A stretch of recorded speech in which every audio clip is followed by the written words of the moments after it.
Hey all, Ron here from Military Images Magazine with a new episode of Life on the Civil War Research Trail.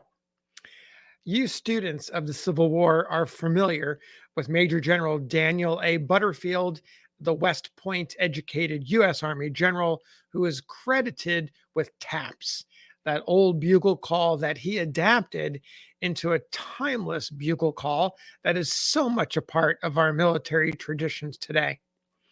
What you might not know is that Butterfield didn't do it alone. He had help from this man, his bugler, Oliver Wilcox Norton of the 83rd Pennsylvania Volunteer Infantry. Norton told his story about how taps came to be composed, how the armies reacted to the new call, and how it pretty much became instantly popular with the troops in the East and then spread to the West. Norton tells his story in his 1903 memoir, Army Letters 1861 to 1865. So let me take you to this passage so you can get the sense of how it came to be and how it impacted the troops. So here we go. One day in July 1862, when the Army of the Potomac was in camp at Harrison's Landing on the James River, Virginia, resting and recruiting from its losses in the 7 days of battle before Richmond, General Butterfield summoned the writer, his brigade bugler, to his tent and, whistling some new tune, asked the bugler, of course, that's him, he's speaking or writing in the third person, asking the bugler to sound it for him.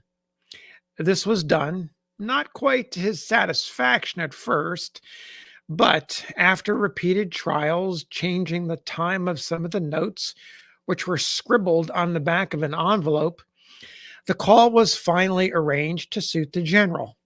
He then ordered that it should be substituted in his brigade for the regulation taps, extinguished lights, which was printed in the tactics manual and used by the whole army. This was done for the first time that night. The next day, buglers from nearby brigades came over to the camp of Butterfield's brigade to ask the meaning of this new call. They liked it, and copying the music returned to their camps, but it was not until some time later, when generals of other commands had heard its melodious notes, that orders were issued or permission given to substitute it throughout the Army of the Potomac for the time-honored call which came down from West Point. In the Western armies, the regulation call was in use until the autumn of 1863. At that time, the 11th and 12th Army Corps were detached from the Army of the Potomac and sent under command of General Joe Hooker to reinforce the Union Army at Chattanooga. Through its use in these corps, it became known in the Western armies and was adopted by them.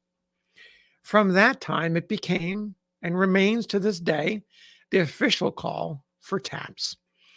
It is printed in the present Army tactics and is used throughout the United States Army, the National Guard, and all the organizations of veteran soldiers. General Butterfield, in speaking of the reason for changing the call to taps, said that the regulation call was not very musical and not appropriate to the order which it conveyed. He wanted a call which, in its music, should have some suggestion of putting out the lights and lying down to rest in the silence of the camp, and musing over airs and musical phrases which might better represent this idea, he composed this call and directed its use in the camps of his brigade, the only troops over which he had any authority at that time. It made its way by its intrinsic beauty to a permanent place in the minds and hearts of the soldiers. In accordance with the custom of attaching words to such calls as had a significance to which words were adapted, the men soon began to sing to this call. Go to sleep, go to sleep, go to sleep, go to sleep, go to sleep. You may now go to sleep, go to sleep. This was the last regular call of the day or night in camp.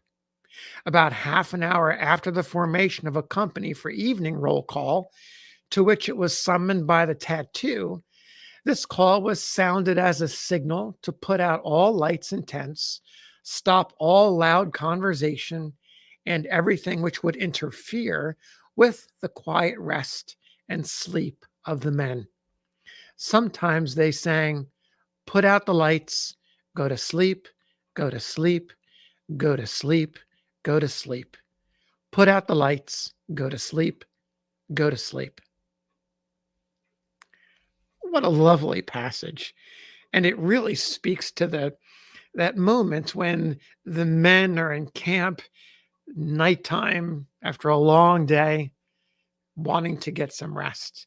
And there you have the beautiful tune of taps to help encourage, to help everybody get into the mood of having a sleep filled night. I want to also add this: Norton's recounting has a ring of authenticity to it, at least to me. Now, I'm not a musician. My only musical experience was chorus when I was in grade school and trying and failing to learn how to play the French horn and the guitar. I was horrible.